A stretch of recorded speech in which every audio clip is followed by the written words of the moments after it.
जय जगत गुरु, जय भारत। आप सभी भाई बहनों को मुझ पवन दास की तरफ से प्यार भरा सत साहिब। भाई और बहनों, परमपिता परमेश्वर सतगुरु रामपाल जी भगवान की एक विशेष रजा, एक विशेष मेहर आप और हम सभी सत्सेवक भाई बहनों के ऊपर। वैसे तो पूज्य गुरुदेव भगवान के देश विदेश में लाखों में करोड़ों में भगत हैं, लेकिन जो रजा, जो विशेष आशीर्वाद, जो उनकी कृपा दृष्टि हम चंद सत्सेवकों के ऊपर बनी हुई है, ब्रह्मांड में शायद ही किसी के ऊपर हो। और गुरुदेव भगवान की इस रजा को, इस कृपा को, इस मेहर को हम सभी साध संगति से जुड़े हुए भाई बहन इसी प्रकार से बनाए रखें, ये हमारी अंतिम श्वास तक एक कोशिश होनी चाहिए। भाई और बहनों, आज का वीडियो हम शुरू करें उससे पहले पूज्य गुरुदेव भगवान का जयकारा लगाएंगे, उनकी स्तुति करेंगे, परमेश्वर जी से आशीर्वाद प्राप्त करेंगे। बंदी छोड़ सतगुरु रामपाल जी परमेश्वर जी की जय हो।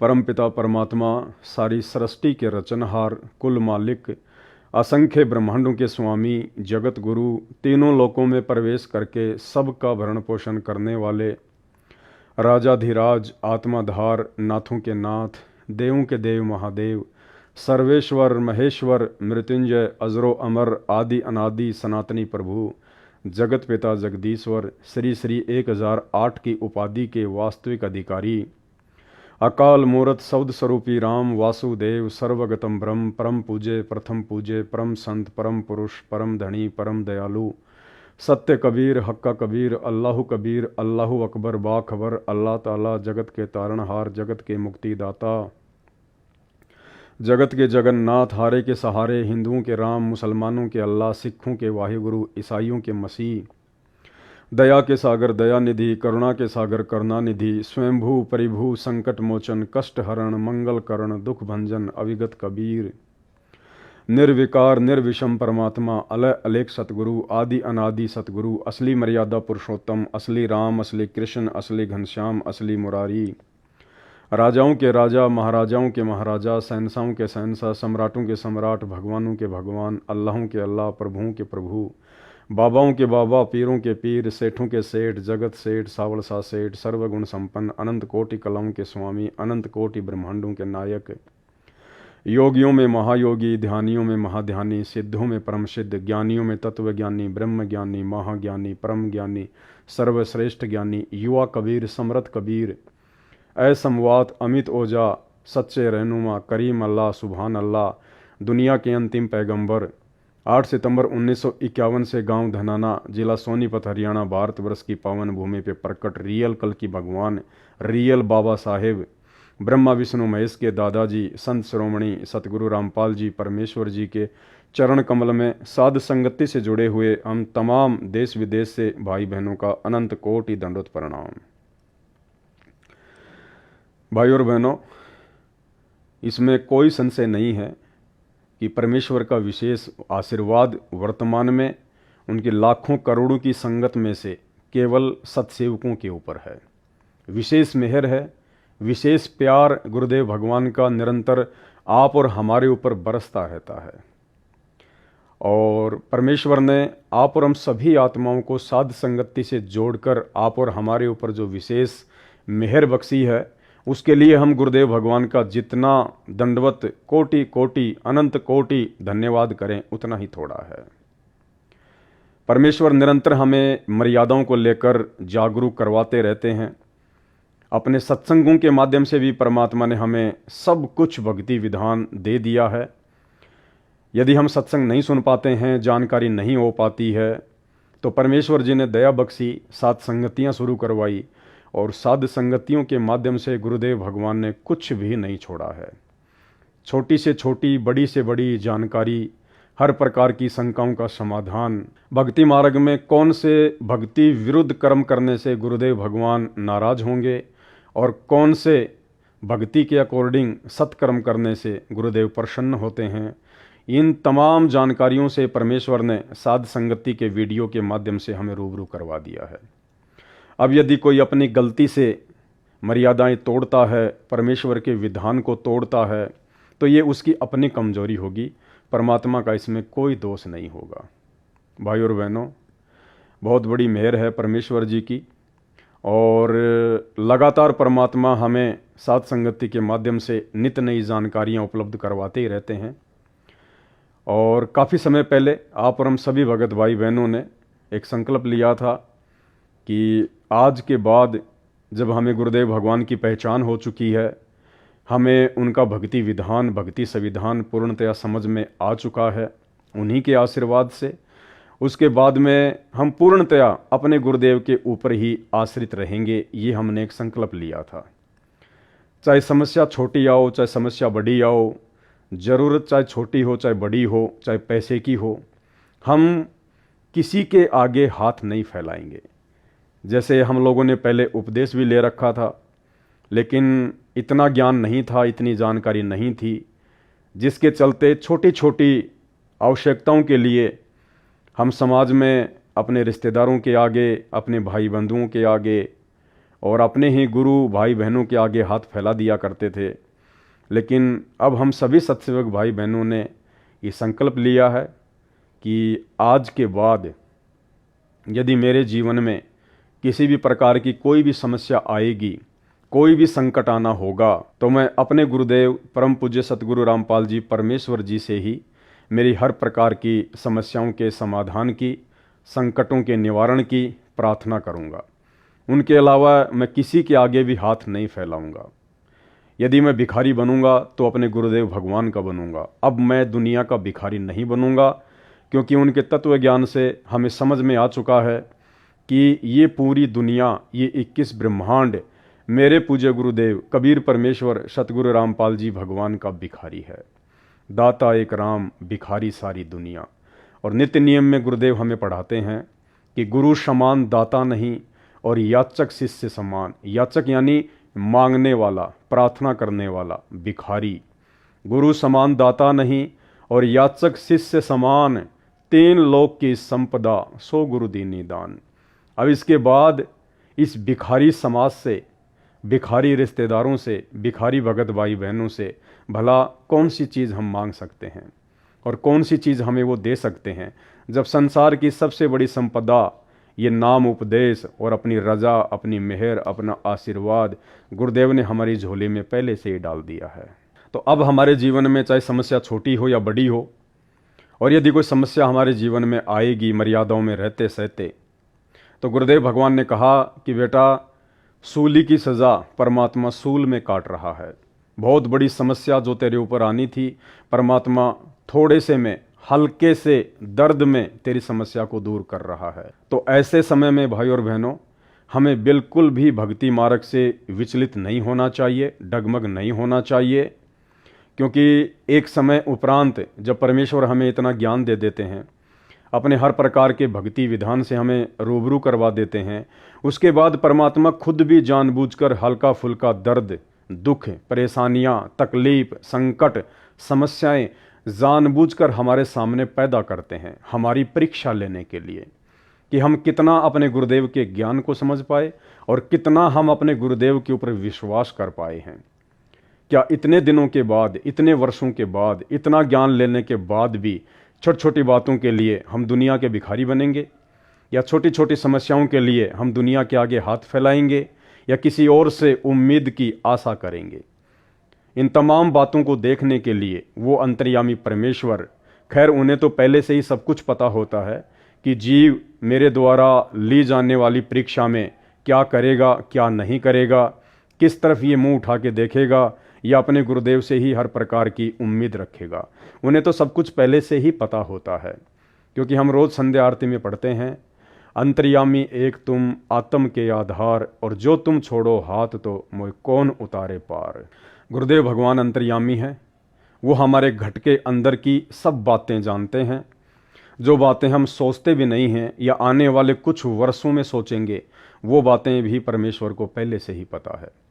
तो परमेश्वर हमारी औकात, हमारा ज्ञान आधार, हमारा विश्वास कि आपका गुरुजी के प्रति कितना विश्वास है, आपके अंदर अभी तक कितनी दृढ़ता आ पाई है, आप सतलोक जाने की दिशा में कितने आगे बढ़ पाए हैं, आपके अंदर अभी कितनी कमजोरियां और कितनी कमियां हैं, इन सब बातों की जानकारी से हमें रूबरू करवाने के लिए, हमें परिचित करवाने के लिए स्वयं से परमात्मा इस प्रकार की छोटी मोटी समस्याएं देके, दुख दर्द देकर, मन में शंकाएं पैदा करके भी अपने भक्तों की परीक्षा ले लेते हैं। तो भाइयों और बहनों, हर स्थिति में अब हमने दृढ़ ही रहना है। चाहे कितना ही भयंकर काम क्यों ना बिगड़ता दिखाई दे, हमने किसी और के ऊपर अपने गुरुदेव के अलावा उम्मीदों की नज़रें नहीं टिकानी है। महाभारत के प्रकरण का हवाला देते हुए पूज्य गुरुदेव भगवान ने बताया कि जब पांचों पांडव द्रौपदी को जुए में हार चुके थे और जब दुर्योधन ने एक बांदी के द्वारा द्रौपदी को नीचे आने के लिए संदेशा भिजवाया और बांदी ने जाकर कहा कि द्रौपदी, युधिष्ठिर तुझे जुए में हार चुका है और दुर्योधन अब तुझे नंगा करेगा। तो द्रौपदी को यकीन नहीं हुआ। उसने कहा कि क्यों मजाक करती है, मेरे पांचों पति एक से एक महारथी, एक से एक धनुर्धारी, गदाधारी अभी जिंदा हैं, नीचे बैठे हुए हैं।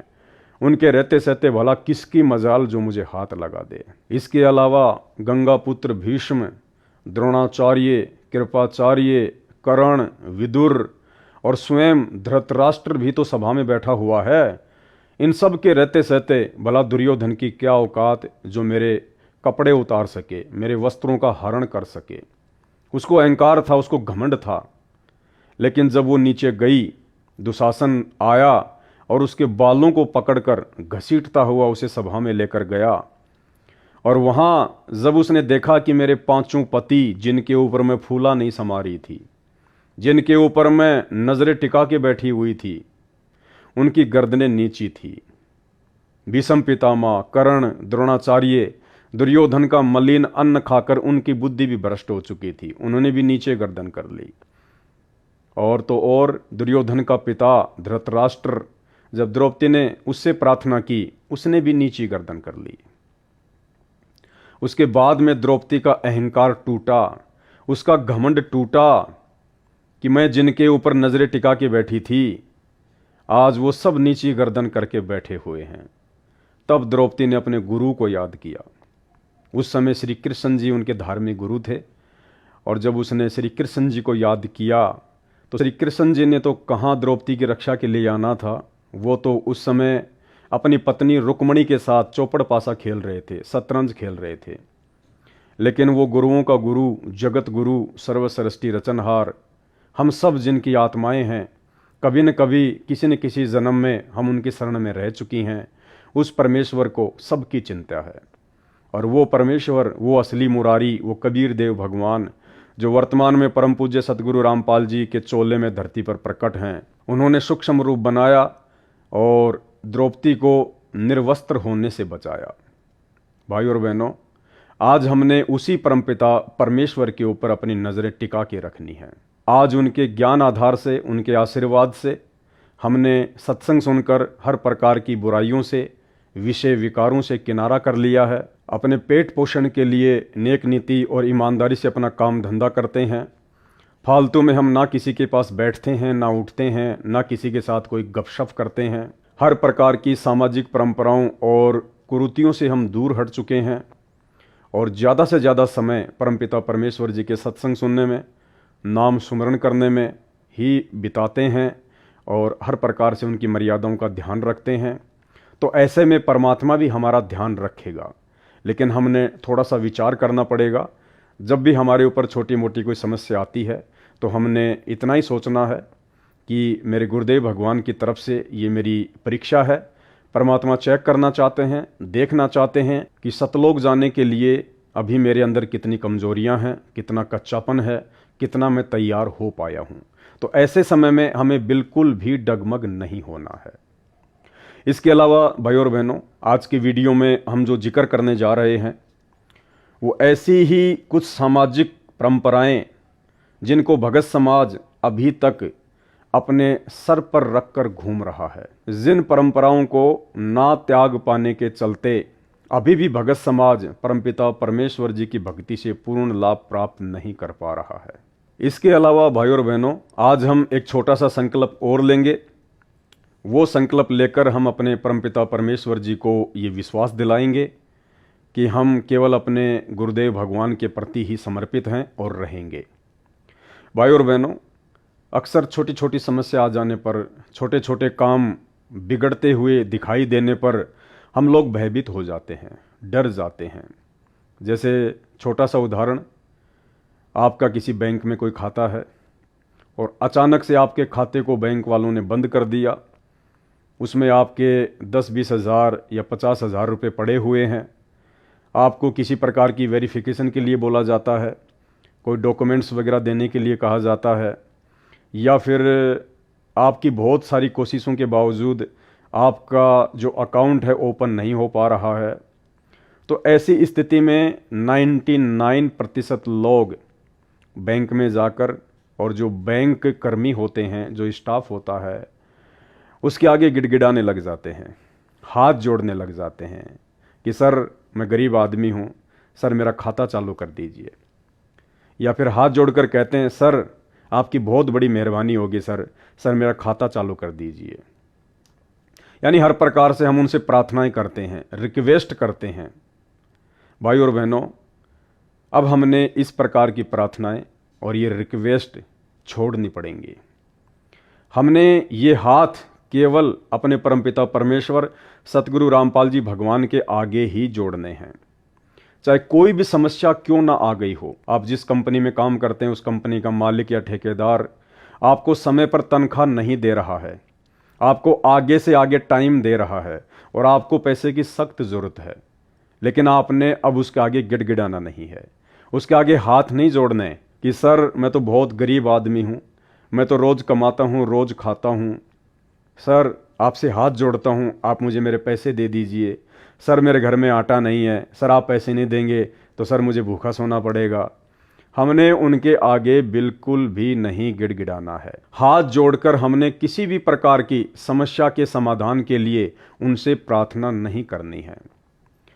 अगर कोई भी समस्या आती है, कोई भी संकट आता हुआ हमें दिखाई देता है, तो भाई और बहनों, हमने केवल अपने दरबार साहिब में अपने गुरुदेव भगवान को दंडवत करके उन्हीं से प्रार्थना करनी है कि हे परमपिता परमेश्वर, हे गुरुदेव भगवान, वैसे तो आप अंतर्यामी हैं, परमात्मा सर्वशक्तिमान है, आप कुछ भी कर सकते हैं परमेश्वर। हे परमात्मा, आपके बच्चे का एक छोटा सा काम अटक गया है, आप जानी जान हैं, अंतर्यामी हैं परमेश्वर, आप सब कुछ जानते हैं, फिर भी परमात्मा मैं आपके सामने ये प्रार्थना करके दुष्टता कर रहा हूँ। और जो भी आपका काम बिगड़ा हुआ है, जो भी आपकी समस्या है, आप अपने गुरुदेव को दंडवत करके उनके आगे हाथ जोड़ के, नाक रगड़ के आप उनसे प्रार्थना कीजिए। आप उनसे कहिए कि परमात्मा सब कुछ आपकी आंखों के सामने है, परमेश्वर जो आपके दास के हित में हो वो कीजिए।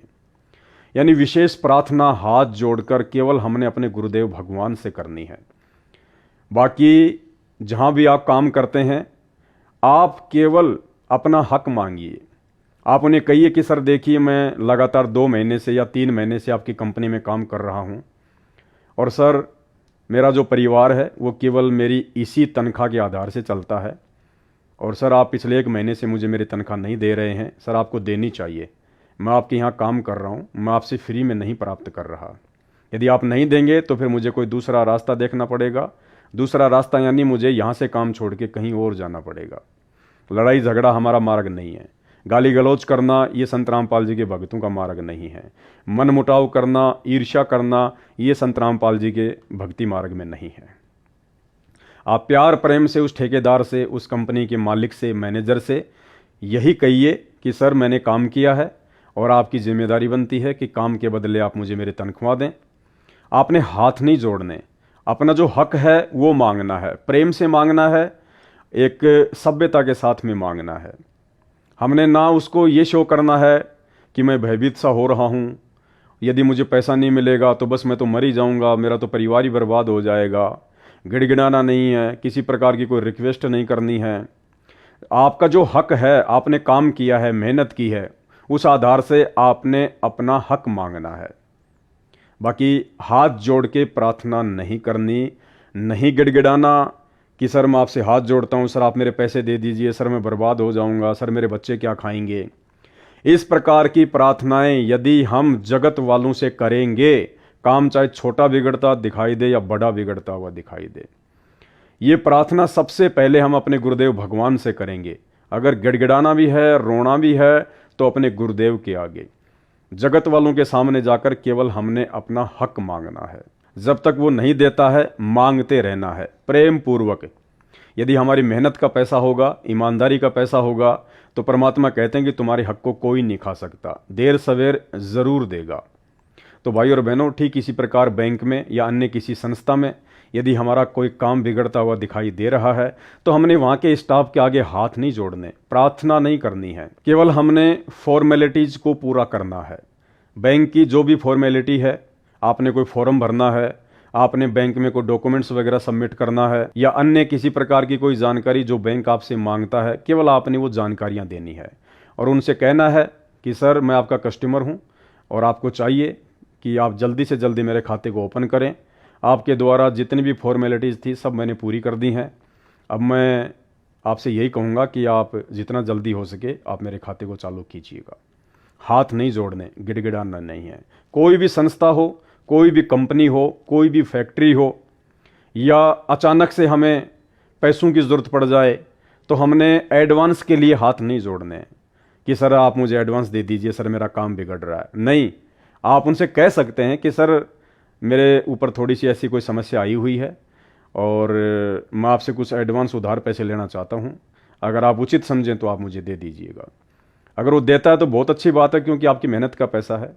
यदि नहीं देता है तो फिर आपने गिड़गिड़ाना नहीं है, हाथ जोड़ के प्रार्थना नहीं करनी है। हर प्रकार की समस्याओं के समाधान के लिए, निराकरण के लिए प्रार्थना, रिक्वेस्ट, रोना धोना, गिड़गिड़ाना केवल अपने गुरुदेव भगवान के आगे। भले आपकी जान क्यों ना जा रही है, भले आपका सब कुछ दांव पे क्यों ना लगता हुआ दिखाई दे रहा है, अब इससे बड़ी समस्या तो नहीं हो सकती ना। ऐसे समय में भी हमने जगत का भिखारी नहीं बनना, जगत के आगे हाथ नहीं जोड़ने, केवल अपने गुरुदेव भगवान के आगे ही रोना धोना, गिड़गिड़ाना, प्रार्थना करना, जो भी आपने करना है अपने गुरुदेव के चरणों में कीजिएगा, क्योंकि हर समस्या का समाधान केवल गुरुदेव भगवान के पास है। अगर वो जगत वालों के आगे रोने धोने, गिड़गिड़ाने से अगर आपको लगता है कि मेरा काम बन गया या बन जाएगा, तो ये आपकी गलतफहमी है। वो काम भी परमात्मा के आशीर्वाद से ही बनेगा, परमात्मा की रजा होगी तो ही बनेगा। अन्यथा आप जी कितना रो लीजिए, धो लीजिए, अगर परमेश्वर नहीं चाहेंगे तो जगत के आगे रोने से आपका 1% काम भी नहीं बनने वाला है। हाँ, जगत वालों से हम हाथ जोड़ के रिक्वेस्ट कर सकते हैं, लेकिन किस चीज के लिए? केवल गुरुदेव के सत्संग सुनने के लिए, गुरुदेव के प्रवचन सुनने के लिए, गुरुदेव की शरण में आने के लिए हम उनसे प्रार्थना कर सकते हैं, उनके आगे हाथ जोड़ सकते हैं कि सर जब भी आपको समय मिले मेरे पूज्य गुरुदेव भगवान सतगुरु रामपाल जी के सत्संग अवश्य सुनिए। इस प्रकार की प्रार्थनाएं हम उनसे कर सकते हैं। इसके अलावा यदि हम किसी से कोई सच्चाई बोलते हैं तो भी हम उनके आगे हाथ जोड़ सकते हैं। हमें किसी का अभिवादन करना है, राम राम करना है, नमस्कार कहना है, उसके लिए हम किसी के आगे भी झुक के नमस्कार कर सकते हैं। सत साहेब, राम राम, नमस्कार, इस प्रकार से अभिवादन कर सकते हैं। लेकिन अपनी समस्याओं के समाधान के लिए या किसी वस्तु की आवश्यकता के लिए हमने किसी के आगे ना झुकना है, ना हाथ जोड़ने हैं, ना कोई रिक्वेस्ट करनी है। ये परमात्मा ने दास को प्रेरणा की और परमात्मा की प्रेरणा आधार से दास ने इस वीडियो के माध्यम से आप भगत भाई बहनों के सामने रख दी है। अब इस बात पे आप कितना अमल करेंगे, कितना नहीं करेंगे, या यूं ही दुनिया के भिखारी बन के या दुनिया के आगे हाथ जोड़ जोड़ के दुनिया के ही आप जी याचक बने रहेंगे, ये अब आप भाई बहनों के ऊपर निर्भर करता है। तो भाई और बहनों, बहुत बड़ी दया है गुरुदेव भगवान की। परमात्मा ने अपनी लाखों की संगत में से, करोड़ों की संगत में से अपने हीरे मोती लाल सत्सेवकों को छांटकर साध संगति से जोड़ दिया है। हर प्रकार से परमात्मा पूर्ण मोक्ष प्राप्ति करवाने के लिए हमें छोटी से छोटी, बड़ी से बड़ी बात से अवगत करवाते रहते हैं। हमारी हर प्रकार की शंकाओं का परमात्मा समाधान करवाते हैं, ताकि हम मर्यादाओं को तोड़कर अपने गुरुदेव को नाराज ना कर दें, हम भक्ति मार्ग से परमात्मा से दूर ना हो जाएं, किसी भी प्रकार से अब काल को मौका ना दें, ताकि हम इस भक्ति और भगवान से दूर हो सकें। तो भाई और बहनों, आज का जो वीडियो है वो कुछ ऐसे ही टॉपिक के ऊपर है। और ये जानकारियाँ एक समय के उपरांत भगत भाई बहनों को देना बहुत ही आवश्यक है। देखो, वैसे तो गुरुदेव भगवान ने अपने सत्संगों में पिछले 28-30 वर्षों में हर बात को लेके भगत समाज को अवगत करवा दिया है, लेकिन कुछ बातें ऐसी होती हैं उस समय की परिस्थितियों के अनुसार कि परमेश्वर खुलकर सत्संगों में नहीं बोल पाते हैं। नहीं बोल पाने का कारण कोई परमात्मा का डर या भय नहीं है, क्योंकि परमेश्वर जी तो निर्भय हैं। निर्विकार निर्भय तू ही और सकल भयमान, सब पर तेरी साहिबी तुझ पर साहिब नाए। इनसे बड़ा निर्विकार निर्भय और साहिब सृष्टि में अन्य कोई नहीं है। क्यों? क्योंकि ये सृष्टि के उत्पत्ति करता है। लेकिन हम जीवों के डर और भय को देखकर परमात्मा कुछ बातें सार्वजनिक तौर पर सत्संगों में नहीं कह पाते हैं, लेकिन परमेश्वर को पता होता है कि एक समय उपरांत आपस में साध संगतियों के माध्यम से मेरे बच्चे मेरी सत प्रेरणा से उस विषय पर विचार विमर्श करेंगे, चिंतन मनन करेंगे, मंथन करेंगे और उन कमियों को भी आध्यात्मिक मार्ग में अपने जीवन से दूर करेंगे। तो भाई और बहनों, वो समय 2014 बरवाला कांड के बाद से शुरू हो चुका है। बरवाला कांड के बाद से साध संगतियां शुरू हो चुकी हैं, निरंतर चल रही हैं। हजारों की संख्या में भाई बहन साध संगतियों से जुड़े हुए हैं, क्योंकि सत्य मार्ग से हर कोई नहीं जुड़ सकता, सत्य के मार्ग पर हर कोई नहीं चल सकता। परमेश्वर की खुद की वाणी है कि कबीर का मार्ग कठिन है, नहीं कायर का काम, इस पर चले कोई सूरमा, यहाँ आठों पहर संग्राम। जलाऊं भी तपाऊं भी और चिमटे से खाल उतारूं, फिर भी जो ले नाम हमारा उसको पार उतारूं। तो इतनी दृढ़ता, अपने भगवान अपने गुरुदेव के प्रति इतना विश्वास, इतना समर्पण सब में नहीं हो सकता है। कोई बिरले होंगे, गुरुपद सेवय बिरला कोई, जा पर कृपया साहिब की होई। परमेश्वर कहते हैं कि ये संसार विघन की घाटी, कोई निकलेगा बिरला सूर। चंद आत्माएं होती हैं जो शुरू से लेकर अंतिम श्वास तक अपने गुरुदेव भगवान की ही बनकर रहती हैं। बाकी बीच बीच में नाम को छोड़ देना, मन में शंकाएं पैदा कर लेना, गुरुदेव से दूर होना, नाम को खंडित कर देना, समाज के दबाव में आकर, लोक लाज में आकर, डर और भय से फिर नाम दीक्षा ले लेना, फिर नाम तोड़ देना, फिर नाम दीक्षा ले लेना, ये दृढ़ आत्माओं के लक्षण नहीं होते हैं। इसलिए परमात्मा कहते हैं कि गोता मारूं स्वर्ग में और जा बैठूं पाताल, गरीब दास ढूंढता फिरूं अपने हीरे मोती लाल।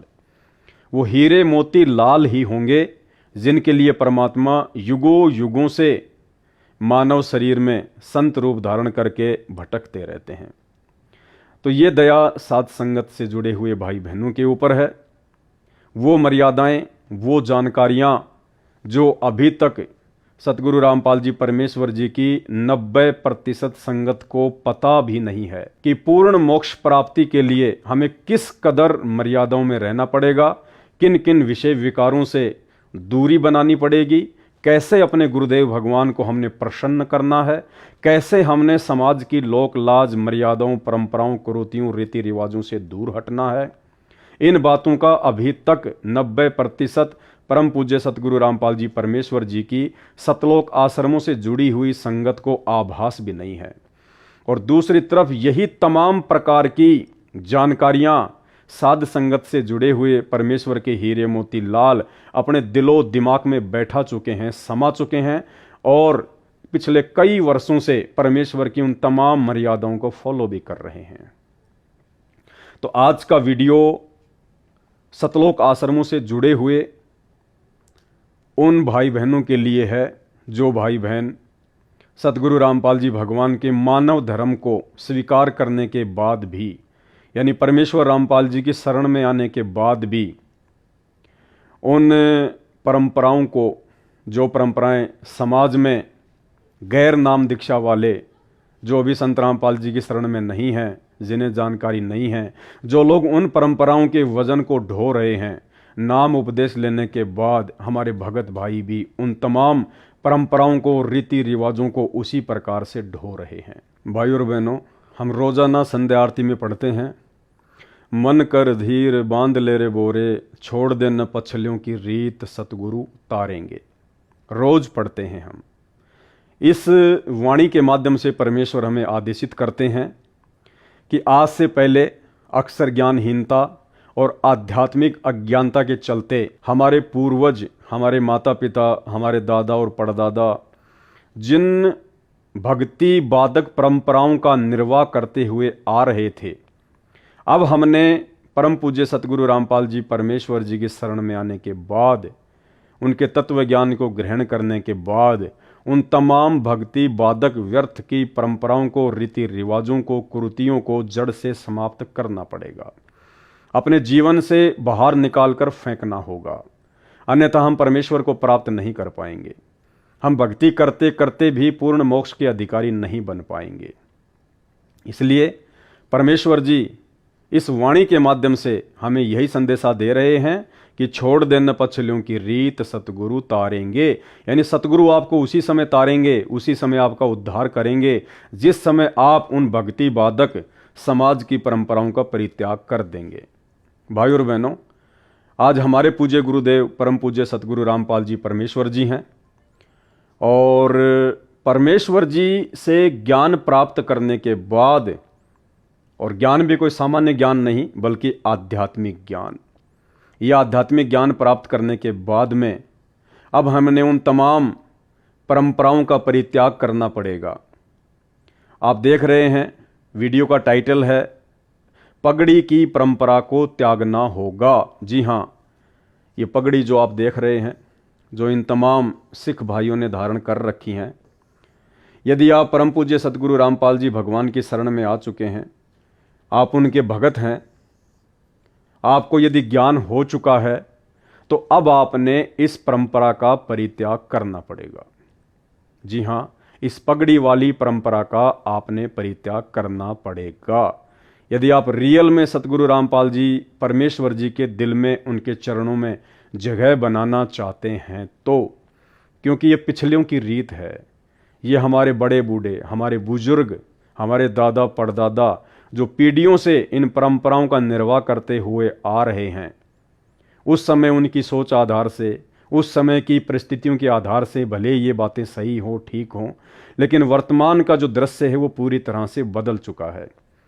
वर्तमान में हम परम पूज्य परमेश्वर सतगुरु रामपाल जी भगवान के यथार्थ 13वें कबीर पंथ के पंथी हो चुके हैं और इस पंथ में इस पगड़ी की वर्तमान में किसी भी प्रकार की कोई आवश्यकता नहीं है। यदि आपने अपनी भक्ति को सफल करना है और अपने गुरुदेव भगवान को यदि आपने प्रसन्न करना है तो परमेश्वर जी का नारा है कि जीव हमारी जाति है, मानव धर्म हमारा, हिंदू मुस्लिम सिख ईसाई धर्म नहीं कोई न्यारा। यानी सतगुरु रामपाल जी भगवान के पंथ में आने के बाद हमने केवल उनके धर्म को फॉलो करना है। कौन से धर्म को? मानव धर्म को। यही आदि सनातन धर्म है, मानव धर्म। जैसे पहले कोई हिंदू धर्म से जुड़ा हुआ था तो हिंदू धर्म की जो पहचान है वो इस प्रकार की मानी जाती है, सर पर बड़े बड़े बाल, किसी ने ये टीका लगा रखा है तो किसी ने चंदन का टीका लगा रखा है, दाढ़ी मूछ वगैरह बड़ी होना, गले में रुद्राक्ष वगैरह की माला और ये पीतांबर या भगवा वस्त्र धारण करना। तो इस प्रकार की वेशभूषा को देखकर आम आदमी ये पहचान जाता था कि ये हिंदू धर्म से संबंधित है। इसी प्रकार ये ईसाई धर्म के मानने वाले अक्सर अपने गले में इस प्रकार का एक लॉकेट पहनते हैं जो कि ईसा मसीह जी की मौत को दर्शाता है कि कैसे उनकी मृत्यु हुई थी। और ईसा को जो फॉलो करते हैं, हज़रत ईसा मसीह को जो फॉलो करते हैं, वो इस प्रकार का एक लॉकेट अपने जो है गले में धारण करते हैं। तो जिस भी व्यक्ति के गले में इस प्रकार का लॉकेट दिखाई देता है तो ये ऑटोमेटिक पहचान हो जाती है कि ये व्यक्ति कहीं ना कहीं ईसाई धर्म से जुड़ा हुआ है। ठीक इसी प्रकार ये मुस्लिम धर्म में सर पे टोपी पहनना, छोटी छोटी मूछें रखना, दाढ़ी वगैरह बढ़ाना, तो दूर से ही आदमी पहचान जाता है कि ये व्यक्ति मुस्लिम धर्म को फॉलो करता है। ठीक इसी प्रकार सिख धर्म के जो फॉलोवर हैं, जो मानने वाले हैं, उनकी ये पहचान होती है सर के ऊपर ये पगड़ी धारण करना और दाढ़ी मूछ वगैरह बढ़ा के रखना। तो दूर से ही आदमी पहचान लेता है कि सरदार जी आ रहे हैं, यानी ये सिख धर्म से संबंधित हैं। तो ठीक इसी प्रकार वर्तमान में जो दुनिया का सबसे पहला धर्म है, आदि सनातन मानव धर्म, जिस धर्म को दुनिया आध्यात्मिक अज्ञानता के चलते भूल चुकी थी, अब उस आदि सनातन मानव धर्म के प्रवर्तक परम पूज्य परमेश्वर रामपाल जी भगवान धरती पर प्रकट हो चुके हैं और उस धर्म से अपनी आत्माओं को जोड़ने के लिए अपना आध्यात्मिक ज्ञान देकर, तत्व ज्ञान देकर, शास्त्रों से तमाम प्रकार की जानकारियां निकाल कर वापस लोगों को उसी आदि सनातन मानव धर्म से जोड़ने का प्रयास कर रहे हैं। तो पहले तो हमारी धर्म को लेकर कुछ और पहचान थी, लेकिन जिस दिन हम परम पूज्य सतगुरु रामपाल जी परमेश्वर जी की शरण में आ जाते हैं, उसके बाद भाई और बहनों हमारी तमाम पहचानें मिट जाती हैं। जैसे वर्तमान में यदि कोई ईसाई धर्म को फॉलो करने वाला व्यक्ति सतगुरु रामपाल जी परमेश्वर जी से उपदेश प्राप्त करता है, तो वो व्यक्ति फिर ये लॉकेट नहीं पहनता है, बिल्कुल नहीं पहनता। क्योंकि यदि आपको सतगुरु रामपाल जी परमेश्वर जी के मानव धर्म से जुड़ना है, तो मानव धर्म से जुड़ने के लिए आपने ईसाई धर्म की तमाम परंपराओं को, रीति रिवाजों को त्यागना पड़ेगा। यदि आप संत रामपाल जी से उपदेश लेकर इनके मानव धर्म से जुड़ने के बाद भी ये लॉकेट वगैरह पहनना या फिर चर्च में जाना या ईसाई समाज की जो परंपराएं हैं उनको निभाना नहीं छोड़ा, तो फिर आप अभी तक पूर्णतया सतगुरु रामपाल जी के शिष्य नहीं हैं, आप पूर्ण रूप से उनके मानव धर्म से नहीं जुड़ पाए हैं। लेकिन अमूमन 99% आपको ये देखने को मिलेगा, बल्कि 100% आपको ये देखने को मिलेगा कि ईसाई समाज का कोई भी व्यक्ति जिस दिन सतगुरु रामपाल जी परमेश्वर जी से उपदेश ले लेता है, उनके ज्ञान को समझ जाता है, उसके बाद वो इस प्रकार के लॉकेट वगैरह पहनना बिल्कुल जो है बंद कर देता है। ठीक इसी प्रकार यदि मुस्लिम समाज का कोई फॉलोवर, कोई व्यक्ति, स्त्री या पुरुष संत रामपाल जी के ज्ञान से परिचित होने के बाद जब उनसे नाम उपदेश प्राप्त करता है, तो उसके बाद आपको ये देखने को भी नहीं मिलेगा कि संत रामपाल जी से उपदेश लेने के बाद वो व्यक्ति सिर पर टोपी पहनता हो या वो व्यक्ति मूछें कटाता हो, दाढ़ी बड़ी बड़ी रखता हो। यानी जो पहचान मुस्लिम समाज की है, नाम उपदेश लेने के बाद वो व्यक्ति अपनी उस पहचान को मिटा डालता है। ठीक इसी प्रकार हिंदू धर्म से संबंधित कोई भी व्यक्ति जब संत रामपाल जी से उपदेश प्राप्त करता है, उसके बाद वो ना ही तो चंदन का टीका लगाता है, ना ही वो रोली वगैरह का टीका लगाता है, ना ही वो दाढ़ी वगैरह बढ़ा के रखता है, ना ही वो मूछें वगैरह बढ़ा के रखता है, ना ही अपने शरीर पर वो भगवा या पीताम्बर जो विशेष पोशाक हिंदू साधु संतों की मानी जाती है धारण नहीं करता है, ना ही वो अपने गले में रुद्राक्ष की माला वगैरह धारण करता है, ना ही वो हाथों में अंगूठियां वगैरह पहनता है। यानी वो अपनी पहले वाली हिंदू धर्म की जो पहचान थी उसको मिटा देता है और एक सामान्य व्यक्ति की तरह संत रामपाल जी की शरण में आकर उनके मानव धर्म को अपनाकर अपनी भक्ति करता है। लेकिन भाइयों और बहनों, जब बात आती है सिख धर्म से जुड़े हुए उन व्यक्तियों की, जिन व्यक्तियों ने सतगुरु रामपाल जी परमेश्वर जी से उपदेश प्राप्त कर लिया है, उपदेश प्राप्त करने के बाद भी आपको 90% संत रामपाल जी के वो भगत जो पहले सिख समाज से थे, सिख धर्म को फॉलो करते थे, आज भी वो लोग अपनी उन्हीं परंपराओं को अपने सिर पर ढो रहे हैं। यानी सिख समाज से जुड़े हुए संत रामपाल जी परमेश्वर जी के 90% भगत आज भी इस पगड़ी वाली परंपरा को नहीं त्याग पा रहे हैं। आज भी वो इस पगड़ी को नहीं त्याग पा रहे हैं। आज भी उनके सिर पर आपको पहले की तरह बड़े बड़े केस, बड़े बड़े बाल दिखाई देंगे। आज भी उनके सर पर आपको ये पगड़ी दिखाई देगी। आज भी उनके चेहरे पर आपको बड़ी बड़ी दाढ़ी मूछ दिखाई देगी। यानी वो लोग जो पहले सिख धर्म से जुड़े हुए थे और उसके बाद सतगुरु रामपाल जी परमेश्वर जी से उपदेश प्राप्त हो चुके हैं, वो तमाम लोग आज भी परमेश्वर रामपाल जी की आरती भी करते हैं, संध्या आरती भी करते हैं।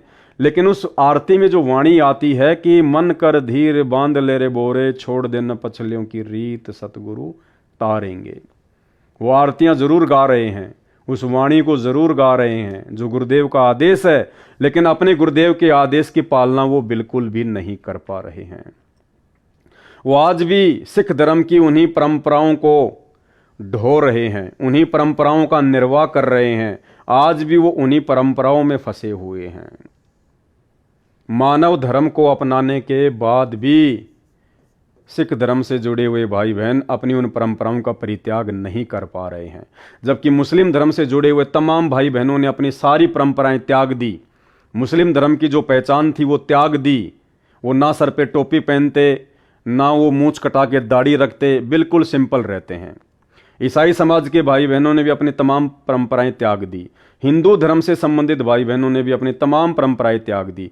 केवल सिख धर्म से संबंधित भाई बहन जिन्होंने उपदेश प्राप्त होने के बाद भी अपनी परंपराओं को नहीं त्यागा है। संत रामपाल जी के मानव धर्म को स्वीकार करने के बावजूद भी आज वो पहले वाले धर्म की परंपराओं के अंदर फंसे हुए हैं। अब चाहे वो उनका भय हो, चाहे उनकी लोकलाज हो, या चाहे समाज से बहिष्कार का डर हो, जो भी हो, लेकिन अभी तक उन्होंने इस प्रकार की परंपराओं का परित्याग नहीं किया है। लेकिन असल में होना क्या चाहिए? अब हमारी पहचान सतगुरु रामपाल जी से उपदेश लेने के बाद, इतना ज्ञान समझ में आने के बाद और इतना समय भक्ति को देने के बाद, अब हमारी पहचान वो पुराने वाले धर्म नहीं होनी चाहिए। अगर आप सिख समाज से हैं तो सिख धर्म आपकी पहचान नहीं होनी चाहिए। ये पगड़ी आपकी पहचान नहीं होनी चाहिए। वो दाढ़ी मूछ आपकी पहचान नहीं होनी चाहिए।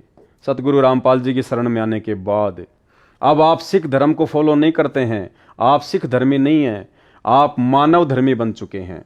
जिस दिन से आप सतगुरु रामपाल जी से उपदेश प्राप्त कर लेते हैं, उसी दिन से आप जी मानव धर्मी बन जाते हैं। और मानव धर्मी व्यक्ति वैसा ही होता है जैसा आपको मानव धर्म को शुरू करने वाले परम पूज्य सतगुरु रामपाल जी भगवान दिखाई दे रहे हैं। बिल्कुल सिंपल, सादा, कोई आडंबर नहीं, कोई दिखावा नहीं, कोई पाखंड नहीं, किसी प्रकार की परंपराओं का बोझ नहीं। तो एक तरफ तो हम दुनिया को समझाते हैं कि हमारे गुरुदेव का नारा है कि जीव हमारी जाति है और मानव धर्म हमारा, हिंदू मुस्लिम सिख ईसाई धर्म नहीं कोई न्यारा। दुनिया को तो हम मानव धर्म से जोड़ने की ओर आगे बढ़ रहे हैं। ज्ञान गंगा पुस्तक लेकर, जीने की राह पुस्तक लेकर दुनिया को समझाते रहते हैं, सारा दिन पुस्तकें बांटते रहते हैं, लेकिन स्वयं अभी भी सिख धर्म में उलझे हुए हैं, उसी धर्म की उन्हीं परंपराओं में उलझे हुए हैं। इसको कहते हैं करनी तज कथनी कथ है, अज्ञानी दिन रात, और कुत्ते जूं भौंकत फिरे, सुनी सुनाई बात। तो भाई और बहनों, अब हमने अपने गुरुदेव को प्रसन्न करना है, उनको नाराज नहीं करना है। गुरुदेव ने हमें अपने आत्म कल्याण के लिए जो भी ज्ञान देना था, जो भी हमें समझाना था, परमात्मा ने सब कुछ बता दिया, सब कुछ समझा दिया है। अब हमने ज्ञान को आधार बनाकर परमेश्वर को प्रसन्न करना है।